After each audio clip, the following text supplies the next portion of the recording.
So we're here on Young Street between Martin Luther King Jr. Boulevard and Clover. And part of the reason that we're here is this is one of the areas of town that was discussed at a recent council meeting on September 11th.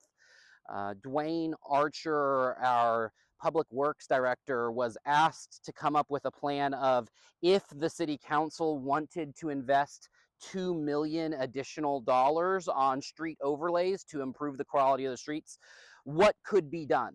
And so he came to council and he proposed 6 roadways, which include this section, but also include sections across town, actually one in each of the 6 city council districts, that could be done with $2 million of additional overlay funds. Right now, the city budget already includes $2 million of overlay funds, but this is it would be an additional amount of money if the council chose to pursue that. This is not final. This was his preliminary proposal and, I guess you could say, example of the type of work that could be accomplished if council decides that they want to spend more money out of the general fund reserves on roads. Then they will have to finalize exactly where they would want to allocate those funds. So we're not promising that this road in particular is going to be renovated, but it's the type of road that they're looking at when they do this.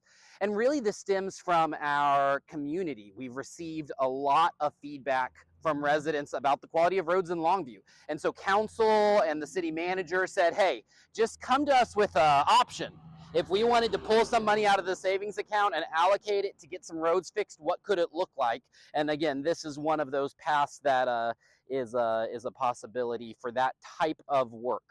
So. Gotcha. So what exactly is it about a road like this that you guys would be looking to improve? I mean, you can see, right? And it's not uncommon for roads over town. You have cracking. It's a less smooth drive than our residents would like, and we hear about it. You know, people email in, people call us on the phone to Public Works, people send in city send requests, right? And it is a challenge to maintain the roadways we have in Longview because we're such a big city. There's a lot of roads in Longview that the city maintains, and so we're always looking at these types of roads. These are called collectors, minor and major collectors. It's not the big named roads of Judson or McCann necessarily. It's those roads that connect them that are really the ones that are ripe for this type of effort.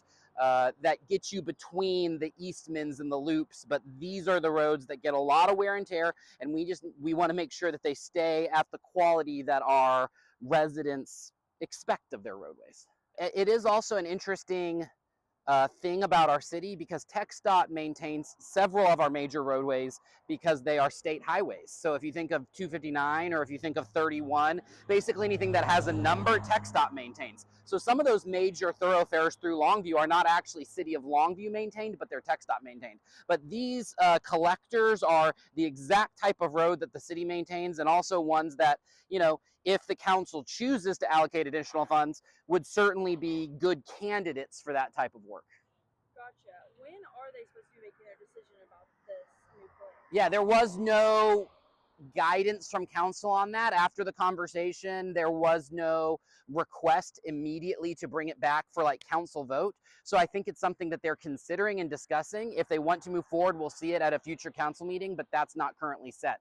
But as a reminder to your viewers and our residents, there is already $2 million allocated in the budget that goes into effect October 1 for the type of work that we're discussing. So you will be seeing work being done this year, like it is every year on roads in the community. This is just if they wanted to, you know, add another scoop to the cone, if you will. So.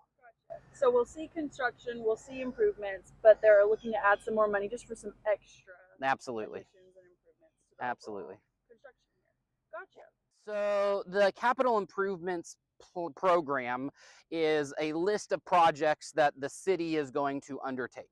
And it's a long list, and then every year council approves some of those to take on. So they approve the funding through the budget process, but they also have to approve the actual projects themselves, right? So the big one that I think KLTV has already talked about is the ozone generator going in at Lake of the Pines water treatment plant. That was, I think, a $3 million project that was approved as a part of the CIP list. But there were a few other things that were included on the CIP list as well. These were also approved by council on September 11th. And so there's some drainage work, there's some sewage line work, and then from our hotel occupancy tax funds, there's work to automate like the gates and the facilities, both at Lear and Spring Hill Park where our sports tourism happens. So this is going to minimize the need to call people out on overtime to like open and close the gates, right? And we're going to be able to have those things open automatically for league play.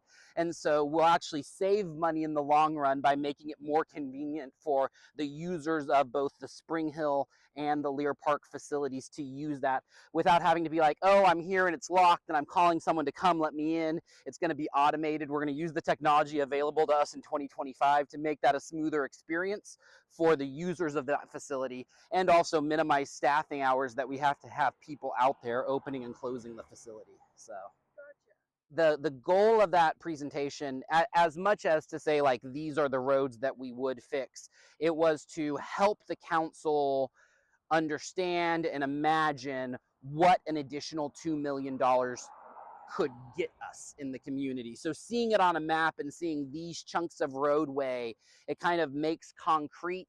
If you just hear $2 million of road improvements, that's kind of nebulous, right? And so the conversation was, hey, if you give us $2 million, it looks like this. This is the type of thing that we could accomplish with it. Yeah, so it's actually not a difference in the quality of improvement. It would all be the same kind of overlay. It would be the amount of road that we could accomplish, right? So basically double the amount of road, because you have $2 million extra dollars, you can do twice as much road. So it's not like you're getting, you know, a low-end car versus a high-end car, and like it's a different type of improvement, right? It's the amount of road you can get would be doubled because we'd have twice as much money to address the situation. So. Gotcha. Okay, is there anything new about this entire project that you think people should know, or maybe that wasn't mentioned in that city council meeting?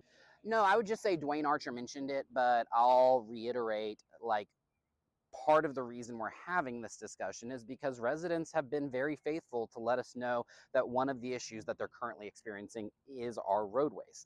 They tell us about it and we hear them. And that is how it should work, right? That they make us aware of issues that they're having in the community, and then we look at potential options to address them. So whatever council decides, we're very grateful that residents have flagged this issue, and because that is the only way we know what to make better in the community. It's a very large community. There's 81,000 people, and we can't know what those pain points are for every resident. And so it takes the feedback that we received on this issue for us to even be having the conversation. And now it's up to council to figure out what the best solution for our community is.